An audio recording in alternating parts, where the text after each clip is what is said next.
Shall we start? जी sir 10:40 हो गए. Okay. So we have people coming. Okay.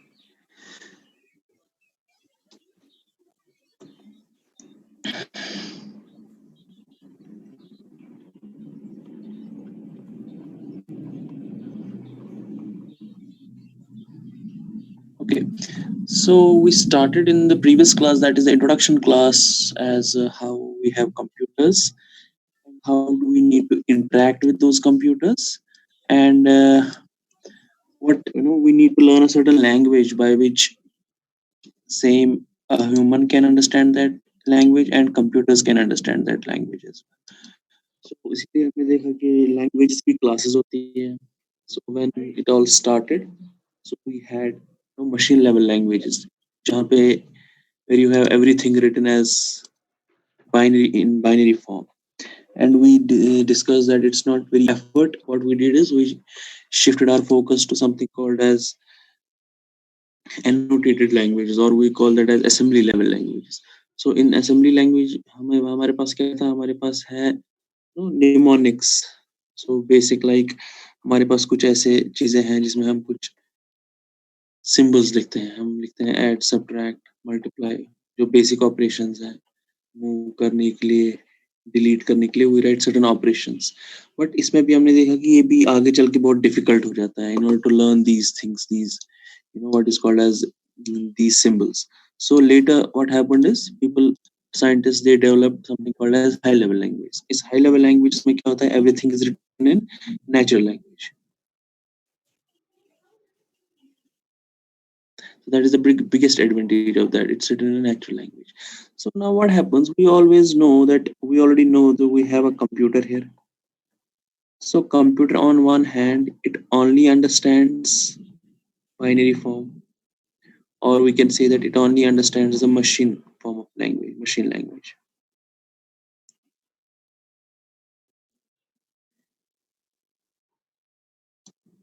Is it clear? But on the other side, what we have is we have humans here. On the other side, we have humans. And as I told you, as humans in this class, we treat ourselves as programmers. So now we are programmers here. Now for programmers, what we do is we only understand, so we will be writing all programs in high level language. So now we know that this high level language is a natural language, so that means everything will be in English. So we'll have everything in plain English language. Now how do we, whenever I'll be writing any program that we'll see in this class, कोई भी program जब हम लिखेंगे वो computer को कैसे समझ में आएगा? कंप्यूटर तो इंग्लिश में लिखा हुआ प्रोग्राम नहीं समझेगा, तो मुझे ये लिखना है किसके लिए, कंप्यूटर के लिए. सो इसके लिए क्या होता है, बीच में एक साइंटिस्ट ने क्या किया, एक प्रोग्राम लिख के रखा है, उसको हम बोलते हैं कंपाइलर. सो मैं क्या करता हूँ, मैं अपना प्रोग्राम लिखता हूँ, मैं उसको कंपाइलर में देता हूँ. कंपाइलर उसको कन्वर्ट करता है किस फॉर्म में, जो कंप्यूटर अंडरस्टैंड करे. So again I don't have to care about this. मुझे इसके बारे में कोई टेंशन लेने की जरूरत नहीं है, क्योंकि ये जो चीज़ है ये ऑलरेडी बना हुआ है. ये जो साइंटिस्ट है या कंप्यूटर साइंटिस्ट या कंप्यूटर प्रोग्रामर्स जो है बड़ी बड़ी कंपनीज में जो काम करते हैं, माइक्रोसॉफ्ट, गूगल, वो ये चीज़ें बना देते हैं हमारे लिए. तो जब जैसे मैंने आपको कहा था कि हम कोई कंपाइलर यूज करेंगे, टर्बो सी, या अगर आप लिनक्स में देखेंगे तो हमारे पास है जीसीसी, या आप बोल रहे थे हम कोड ब्लॉक यूज करेंगे, तो उसमें क्या है, उसमें ऑलरेडी, तो इन सब चीजों में क्या है, ऑलरेडी कंपाइलर इनबिल्ट है, ये ऑलरेडी बना हुआ है, तो हमें इसके साथ कोई मसला नहीं है. We don't really need to worry about this. All we need to worry about is these programs जो हम लिखेंगे.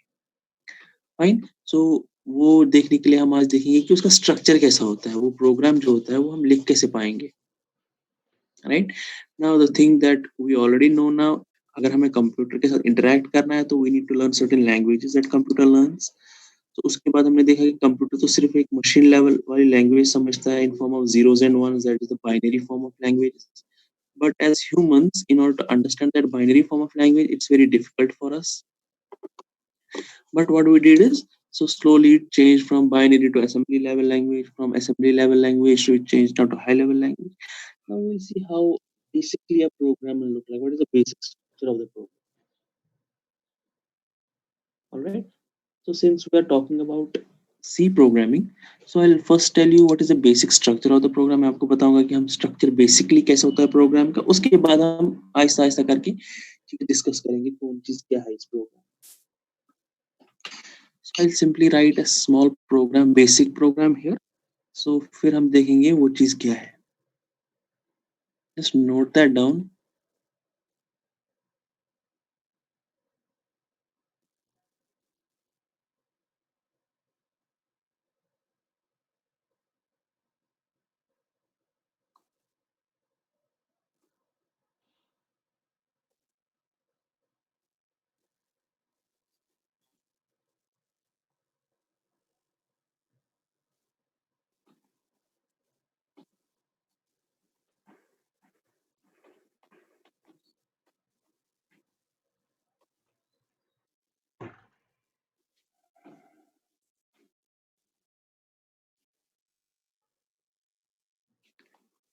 Okay, now this is our basic structure of a program. जो भी कोई एक basic structure C program का है, वो कुछ इस तरह लगता है.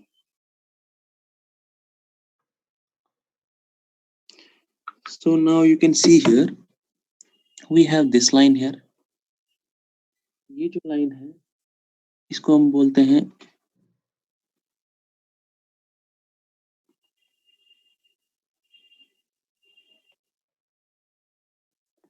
इस लाइन को हम बोलते हैं प्री प्रोसेसर कमांड.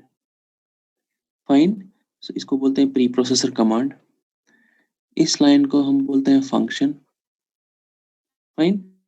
Now उसके बाद हमारे पास ये भी एक फंक्शन है.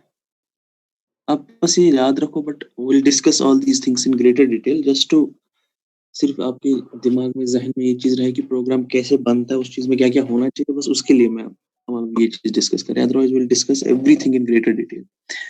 सो ये भी एक फंक्शन है, बट ये पर्टिकुलरली क्या है, ये आउटपुट फंक्शन है. उसके बाद ये जो है ये है कमेंट. फाइन. सो इन चीजों से हम एक बेसिकली एक बेसिक प्रोग्राम बना सकते हैं. Now when you see this here, this line को इस चीज को हम कहते हैं preprocessor directive. Pre processor directive basically क्या है, जब भी आप कोई प्रोग्राम लिखते हो, मान लीजिए मुझे इस प्रोग्राम में बेसिकली हम क्या करना चाहते हैं. In this program what I want to do is I want output. Program run होने के बाद में सिर्फ आउटपुट क्या करना चाहता हूँ, हेलो वर्ल्ड. फाइन. तो मैं मेरे आउटपुट स्क्रीन पे क्या लाना चाहता हूँ, हेलो वर्ल्ड. सो इसीलिए मैंने ये वो आउटपुट वाली फंक्शन में हेलो वर्ल्ड दे दिया, उसको बोला मुझे ये प्रिंट करके दीजिए. राइट. यहाँ पे जब मैंने हेलो वर्ल्ड लिखा है, जो जो भी आप ये डबल कोट्स के भी अंदर में देख रहे हो, you can change this to anything. Let's say for example next time I'll change it from hello world to I'll change it to this is my class, this is my online class. So next time instead of hello world मैंने उस inverted commas में ये लिख दिया, तो वहां पे मुझे मिल गया this is my online class. So output ये चेंज होके हेलो वर्ल्ड चेंज होके क्या मिल जाएगा वहां मुझे, this is my online class.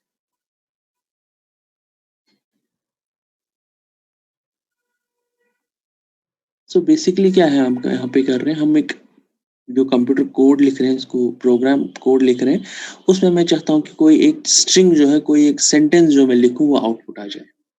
सो वो किसकी मदद से हो रहा है, एक फंक्शन की मदद से हो रहा है, उसका नाम है प्रिंट एफ. तो हमेशा आप याद रखें कि ये लोअर केस में लिखा हुआ है, तो प्रिंट एफ हम ऐसे लिखते हैं, प्रिंट एफ. फिर जो भी हमें कुछ लिखना होगा वो हम इन ब्रैकेट्स में लिखते हैं और डबल कोट्स के अंदर लिखते हैं. सो जो भी मैं आउटपुट करा रहा हूँ वो किसकी मदद से आ रहा है, मुझे एक फंक्शन की मदद से आ रहा है. उस फंक्शन का नाम है प्रिंटफ. लेकिन एक कंप्यूटर साइंटिस्ट है किसी ने, उसने इसका देखिए, जब मैं प्रिंटफ करा रहा हूँ तो मुझे क्या करना है, मेरे कंप्यूटर जो प्रोग्राम है, वो जो प्रोसेसर मेरा प्रोग्राम एग्जीक्यूट कर रहा है, उसको मेरे जो कंप्यूटर का जो ग्राफिक्स आउटपुट है, मतलब जो आपका मॉनिटर है, उसके साथ उसको प्रोग्रामिंग होनी चाहिए कि ये पिक्सल आप व्हाइट करो, बाकी पिक्सेल्स ब्लैक करो, या ऐसे कुछ कैसे भी करके जो आउटपुट आता है. सो हम उसका कोड तो नहीं लिखते हैं, हमने सिर्फ कोड लिखा हेलो वर्ल्ड. सो वो सारी कोडिंग किसी और ने की है. जिसने ये सी बनाया है किसी और ने किया है वो कोडिंग। सो हम क्या कहते हैं कि इंस्टेड ऑफ मैं वो कोड लिखूं जो दूसरे बंदे ने ऑलरेडी वो चीज लिखा है कि मेरा जो आउटपुट स्क्रीन पे किस जगह पे आएगा, कैसे आएगा, क्या करेगा, वो सारा कुछ उसने इस फंक्शन में लिख के रखा है प्रिंटफ में। तो वो सिर्फ बोलते हैं आप अपना बताओ आपको क्या प्रिंट कराना है, मैं करके दूंगा। सो हम इस बंदे को बुलाते हैं। लेकिन ये जो बंदा है प्रिंटफ, ये कहाँ पे बैठा हुआ है? ये कहीं और पे उस फाइल का नाम बैठा हो, उस फाइल का नाम हमने रखा है stdio।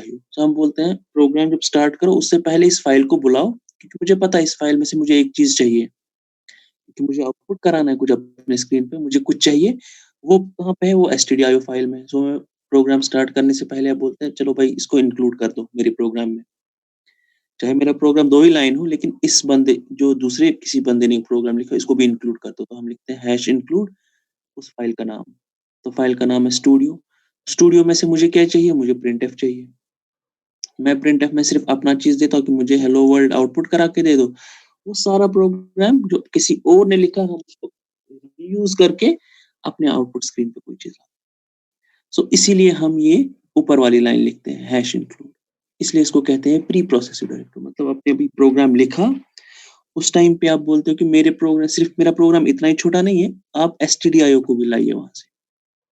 ठीक है? उसके बाद आप यहाँ पे एक और लाइन देखते हो, this line, you see this line here, this line is called as a function. Now what this void means, ये हमें जरूरी लिखना है, ये हम आगे चल के देखेंगे ये क्या है।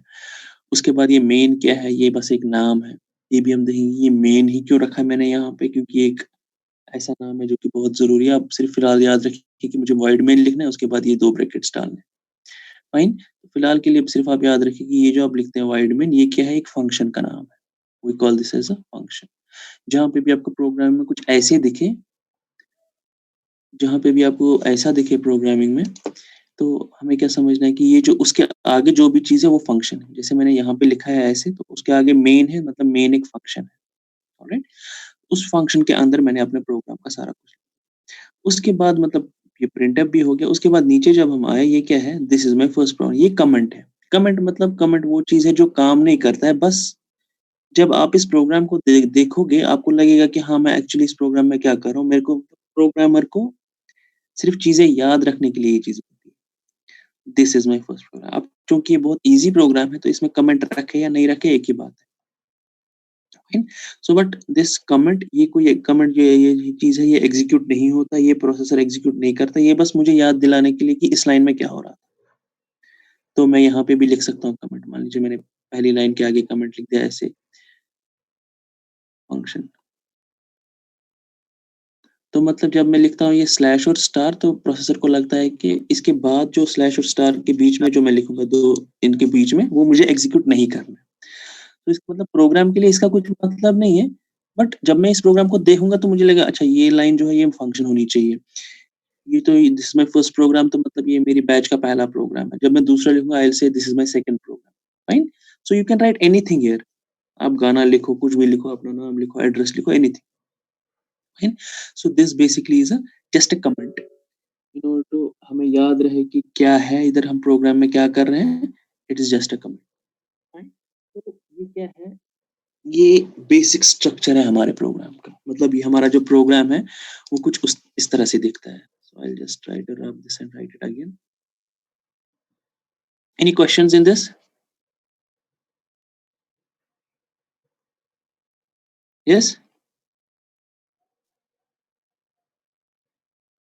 I want few of you to unmute, and if there is any question, you please ask.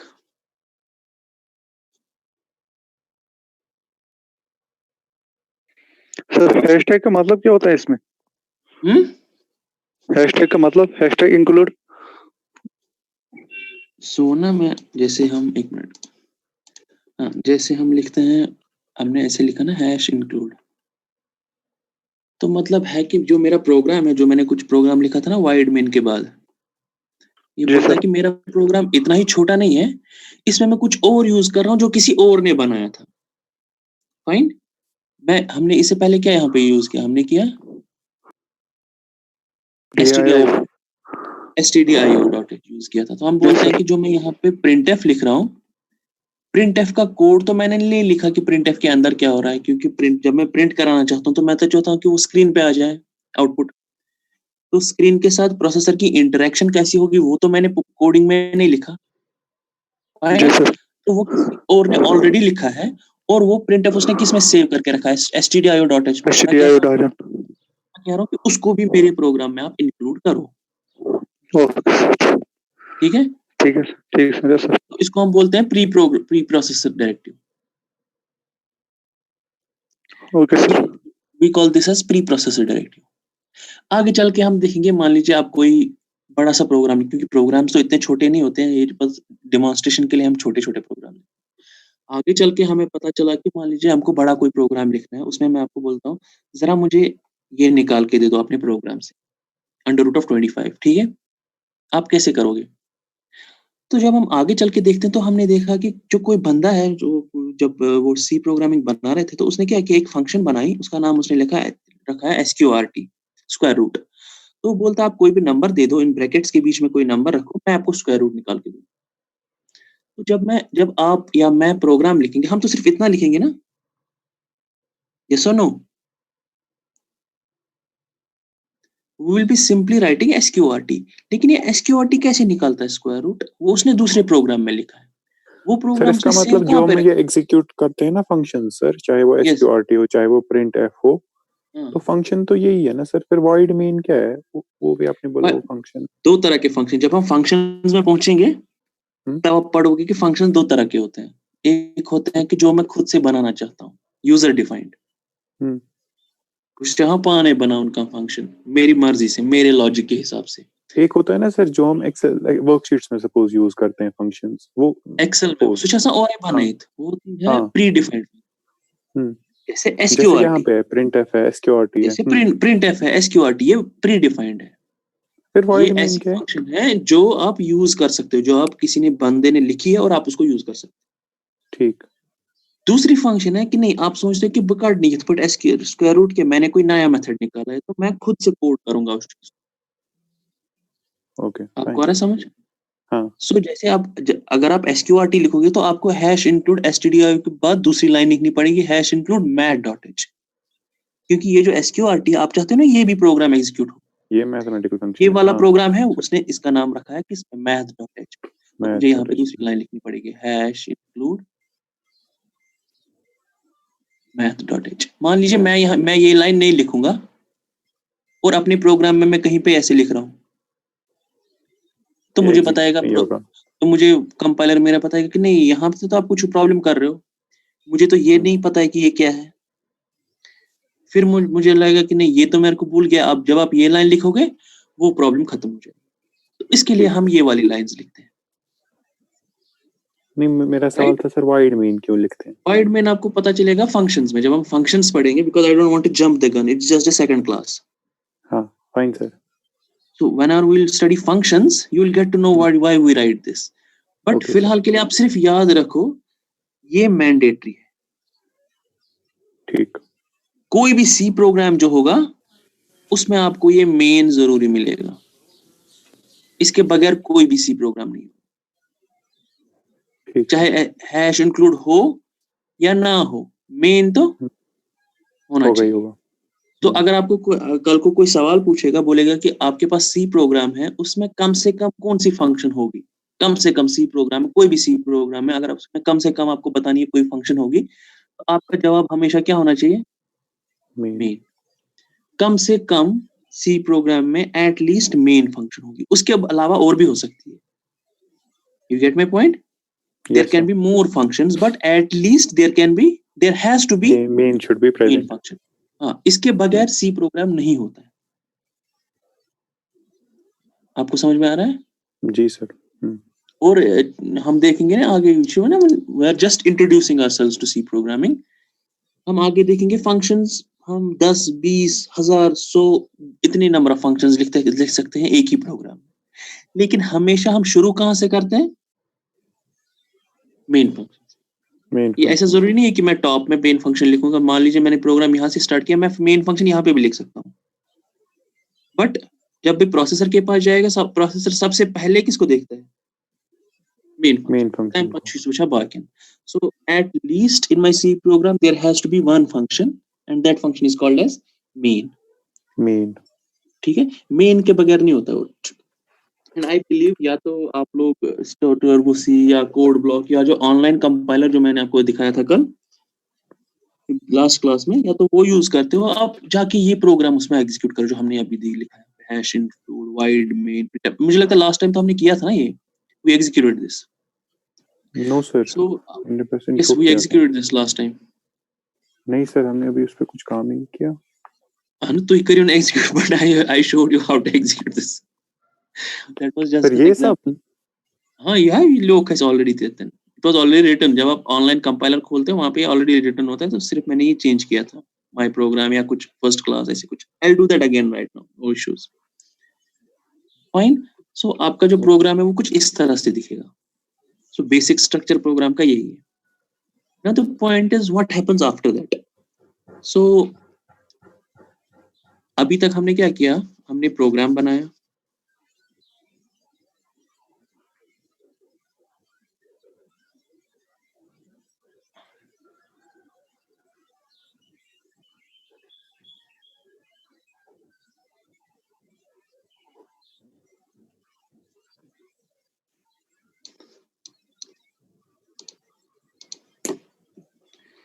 just a moment.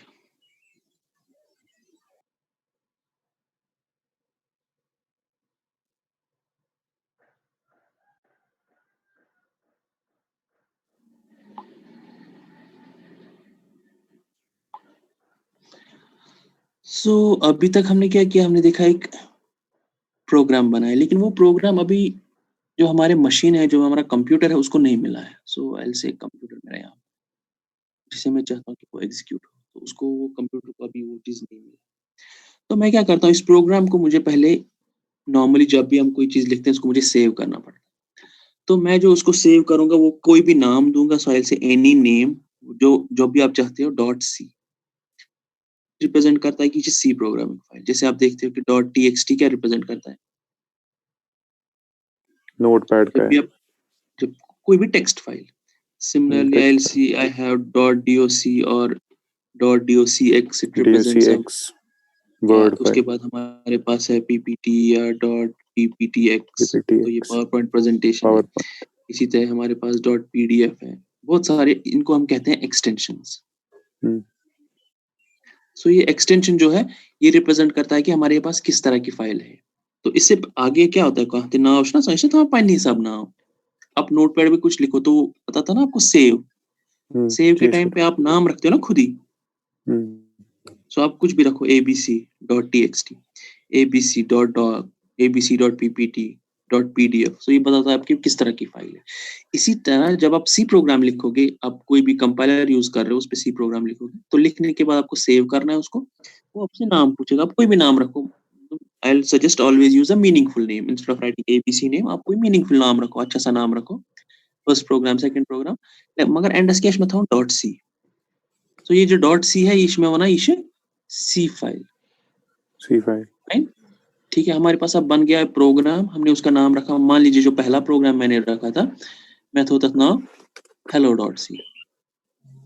ठीक, यूज hello.c से नेक्स्ट पढ़ा जो है मैं इसको किसको दूंगा, ये विद मी कंपाइलर. ठीक है, मैं माक्रो ने लिखित मैं टाइप किया सारा प्रोग्राम. अब मुझे किसको देना है, कंपाइलर को. चाहे आप टर्बो सी यूज कर रहे हो तो टर्बो सी कंपाइलर, आप लाइनक्स में कर रहे हो तो जीसीसी को आप दोगे, कोड ब्लॉक में यूज कर रहे हो तो उसको अपना कंपाइलर को, वो भी शायद बैकग्राउंड में जीसीसी यूज कर रहा है. ऑनलाइन जो आप यूज कर रहे हो तो बैकग्राउंड उसमें उसका कंपाइलर. अब ये जो कंपाइलर है ये मेरे को गलतियां निकाल के देता है. जैसे अब मान लीजिए मैंने आपको बोला है कि हम क्लास में इंग्लिश पढ़ रहे थे, मान लीजिए आपके स्कूल में, तो मैं आपको बोलता हूँ जरा ऐसे लिखो कोई. तो जब आप सबमिट करते हो टीचर को तो वो मतलब दो तरह की गलतियां निकाल सकता है.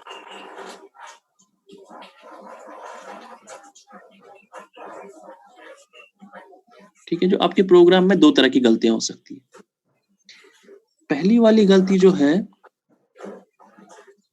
आपकी लॉजिक की गलती हो सकती है. दूसरी वाली गलती जो है फिलहाल मैं लिखता हूं उसको ग्रामेटिकल. ग्रामेटिकल गलती हो सकती है। अब लॉजिकल गलती क्या हो गया? लॉजिकल गलती हो गया कि मैंने आपको बोला था माय बेस्ट फ्रेंड पे ऐसे लिखो, आपने द कव लिख दिया, साथ मिले क्या मार्क्स? नहीं मिलेगा नहीं ना, सर, उसका लॉजिक ही नहीं है तो। है ना। लेकिन क्या उस माय बेस्ट फ्रेंड आपने द कव लिख दिया, तो होगी एक तरह की गलती। दूसरी गलती है ग्रामेटिकल मिस्टेक। जब आप ग्रामर पढ़ते हो आपको पता है, जब भी मैं स्टेटमेंट करता हूँ यूज, तो मैं क्या लिखता हूँ, पहला वर्ड हमेशा क्या आता है? कैपिटल लेटर, ठीक है। सो जब मुझे पीरियड करना होता है तो मैं फुल स्टॉप करता हूँ, फुल स्टॉप के बाद फिर से कैपिटल लेटर, कहीं पे कॉमा आता है। अब मैं क्या करता हूँ, जो मैंने ऐसे लिखा गोड़े करा स्टार्ट स्मॉल लेटर्स, तो टीचर वो रेड पेन से मार्क करेगा ना, तो मैं ना मार्क्स,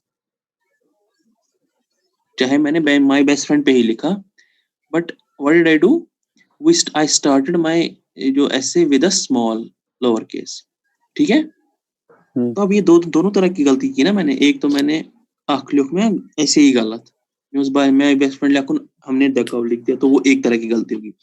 दूसरी तरह की गलती मतलब मैं सही लिख रहा था, मैं बेस्ट फ्रेंड ही लिख रहा था, लेकिन मैंने ग्रामेटिकल के जो रूल्स है मैंने उनको फॉलो नहीं किया। मेरा जो कंपाइलर है, ये कंपाइलर जो इसमें सिर्फ वुचान ग्रामेटिकल वाली गलती, इसमें सिर्फ माना कि अगर, क्योंकि जो प्रोग्रामिंग है, जो सी प्रोग्रामिंग, इसके भी तो अपने रूल्स हैं, जैसे इंग्लिश के अपने रूल्स है, इसी तरह सी प्रोग्रामिंग में भी अपने रूल्स है। जैसे मैंने आपको कहा, आप कोई भी प्रोग्राम लिखोगे आपको मेन लिखना है, ये रूल है। मैंने अगर मैं मेन लिखी तो मैं रूल वायलेट कर रहा हूँ ना। जो कंपाइलर बताएगा प्रोग्राम तो है लेकिन मेन ही नहीं है, मैं कुछ नहीं कर सकता, राइट। सो जो मेरा कंपाइलर वो कौन सी गलती सिर्फ देखेगा? ग्रामेटिकल गलती। लेकिन हम प्रोग्रामिंग वाली लैंग्वेज में इसको ग्रामेटिकल गलती नहीं कहते हैं, उसको हम कहते हैं सिंटैक्स। आप टैंकी नहीं क्या अच्छी सुना, program syntax. So we call this as program syntax. So मेरा जो कंपाइलर है ये क्या सिर्फ वुचान प्रोग्राम सिंटैक्स। तो ये लॉजिक वाला कौन देखेगा? लॉजिक को वुचान, लॉजिक च पेवान प्रोग्रामरस पाने वुचन। इसका मतलब कल को मान लो एग्जाम है आपका, मैं आपको बोलता हूँ आप प्रोग्राम लिखो जो 5 नंबर्स का एडिशन करे, या ऐसा प्रोग्राम लिखो जो मैं आपको 5 नंबर दूंगा, आप मुझे कंप्यूटर प्रोग्राम लिखो, मुझे सबसे बड़ा निकाल के दो उसमें से। आपने प्रोग्राम लिखा, सब कुछ सही लिखा, लेकिन आपने सबसे छोटा नंबर निकाल के दिया ना। लॉजिक ना उल्ट, मैं चाह रहा था सबसे बड़ा निकले, आप निकाल रहे हो सबसे छोटा। तो कंपाइलर आपको नहीं बताएगा कि आपने गलती की, कंपाइलर को लगेगा दोनों ठीक है। तो किसको देखना है कि मैं सब बोर्ड काढूं के लाखों सिस्टम पाने as a programmer you have to check that. So logical mistakes are to be taken by the programmer himself. Grammatical mistakes will be informed by the compiler. Fine. And the most difficult mistakes in programming is always logic. जो syntax है, जो rules है, वो आप मान लीजिए अगर आप आज से आपने शुरू किया, आज आपने देखा ना प्रोग्राम बेसिक स्ट्रक्चर क्या है, एटलीस्ट आपको इतना तो याद हो गया, मैं वाइड में लिखूं तम पच में समथिंग लाइक दिस लिखूं, मतलब पच में इतना तो आपको याद हो गया ना। तो लगभग 1 महीने में वो रूल सारे याद ही हो जाते हैं। So rules are not important, important is logic. So you should develop as a programmer, you have to develop logic, right. Because आपके सामने सिर्फ एक प्रॉब्लम दी जाएगी, so I will just give you a problem, I will say okay give me a solution for computing the greatest of 5 numbers, right? Now you have to develop a logic, how can I do that? क्योंकि आपके पास क्या है, आपके पास एक सिर्फ computer screen है, keyboard है, आपको कोड करना है उस चीज को। अगर मैं 5 नंबर दिन कित पट कर सर खुद बोर्ड नंबर, ठीक है। सो that is called as logic. So the most important thing that we need to actually why we study program is basically for developing logic. ये ऐसा नहीं है कि आप बोलोगे हम तो सिविल बैकग्राउंड के ऐसे क्या प्रोग्रामिंग करो, it's not always that. This is also about problem solving. If you have a particular problem, how do you develop logic to solve that problem? फिर आप उस लॉजिक को कंप्यूटर प्रोग्राम में use करो, अपनी सिविल इंजीनियरिंग की किसी और फील्ड में यूज करो, but at the back end हर किसी प्रोग्राम में हर किसी प्रॉब्लम का सॉल्यूशन किससे आ जाता है? आपकी लॉजिक से. So it's this course is also about logic development. Then what we will be doing is we will be transforming that logic that we have developed into program. बस ये कुछ difference. You say logic करो develop, so करो is convert into a program, C program. बाकी fields में आप क्या करोगे, उसी लॉजिक को कन्वर्ट करोगे आप, या तो अपनी इक्वेशन में या तो सर्वेइंग में, किसी और चीज में, right. So you should not look at this course like machine use और थी. Fine, you don't need computer programming, but you always need logic. If you know logic, computer program will come. कोई भी programme. So now उसके बाद हमारे पास क्या हो गया, हमने प्रोग्राम लिखा, उसको कंपाइलर को दिया, कंपाइलर ने मेरे को ग्रामेटिकल मिस्टेक्स निकाल के दी, तो क्या चीज करा उस रीराइट करा प्रोग्राम. अगर मैं गलती बस लिखना भी वापस, ये पॉइंट आउट भी देता है करके सर. हाँ, ये अब हम देखेंगे ना. अगर तो टर्बो सी प्रॉब्लम है, मेरे पास टर्बो सी नहीं, और मैं उसको हम करो गलती जो मैं अब नेक्स्ट क्लास में दिखाऊंगा, जो हमारे पास ऑनलाइन कंपाइलर है, हम उसमें जानबूझ के गलतियां करेंगे कुछ, पता पूछो ही क्या मैंने. तो ये पॉइंट आउट करके देती है. कभी आपको बोलेगा कि इस लाइन में कुछ प्रॉब्लम है, किसी और लाइन में कुछ और प्रॉब्लम है, फाइन. Okay sir. बट सिर्फ ये कड़ी सिर्फ ग्रामेटिकल गलती ये कड़ी तमरे की, मतलब ये सिर्फ आपको सिंटैक्स गलतियां निकाल के देगा. सिंटैक्स मत गलत है. मतलब जो आपका रूल है सी प्रोग्रामिंग लिखने का रूल है, आप वो फॉलो नहीं कर रहे हो. आप फॉलो करके कुछ भी लिखो, उसके लिए कंपाइलर जिम्मेदार नहीं है, उसके लिए आप खुद जिम्मेदार. ठीक है, ठीक सर. तो मैंने कंपाइलर, हमने प्रोग्राम लिखा, उसको हमने कंपाइलर को दिया. कंपाइलर ने मुझे बताया कि ये एरर्स है, हमने रीराइट किया. रीराइट करने के बाद पुश करा एग्जीक्यूट प्रोग्राम, रन. जब भी मैं एग्जीक्यूट करता हूँ program, we call that as run. तो मैंने प्रोग्राम को रन किया. जब मैं प्रोग्राम को रन करता हूँ तो मुझे क्या मिलता है, what I get is an output. When I run the program, what I get out from that is output. So you say एम्ब्रोड प्रोग्राम लुक में क्या हमने क्या किया, हमने पहले लिखा, कंपाइलर को दिया, कंपाइलर ने चेक किया. कभी हमें रीराइट करना पड़ता है, कभी नहीं करना पड़ता. अगर हमने सब सही लिखा है तो रीराइट नहीं करना है. रन किया तो आउटपुट क्या मिला था, पहली बार हमको आउटपुट मिला हेलो वर्ल्ड. दूसरी बार मिला दिस इज क्या था वो, this is our first program और समथिंग. अच्छा हाँ, मुझे आया याद से, आपने दिखाया जो हमने चेंज किया था वहां पे डबल कोट्स में प्रिंटफ वाली लाइन में जो हमने चेंज किया था. सो फर्स्ट टाइम हमें ये मिला, सेकंड टाइम हमें ये मिला, right? So this is what actually happens. You start with a program, you give that program to the compiler. Compiler points out the syntax errors, so you correct those syntax errors. You execute that program, and after execution you get the outcome. Right? And if we talk about errors, we have two types of errors. One is the logical error, another is a syntax error. Grammatical error. So logical error is something that nobody will point out to you. You have to yourself develop your logic. You have to yourself check कि बेशक logic ठीक लिखा है, कुछ गलत लिखा logic है ना. अब से मैं आपको बोल रहा हूँ addition of two numbers निकालो, आप निकालते हो subtraction of two numbers. लेकिन रूल्स के हिसाब से एडिशन भी सही है, सब्ट्रैक्शन भी सही है, लेकिन लॉजिक के हिसाब से सिर्फ एडिशन सही है, क्योंकि जो आपको प्रॉब्लम दी गई थी उसमें एडिशन निकाल. Right? So logic is something that as a programmer we need to take care of that. Syntax is something that our compiler will take care of. It will point out to us that we are making mistakes, so that will be done by the syntax, that will be done by our compiler. After compilation is done, we'll execute our program. After we execute our program, we'll get our output. This is the process that we have to follow. Is that clear? Yes sir. Any questions in this? Not so far, sir. Okay, what I'll do is I'll upload this, what is called as book. Today I'll upload Dennis Ritchie, the guy who actually made this C program. ये मी पानिश ना बनामच.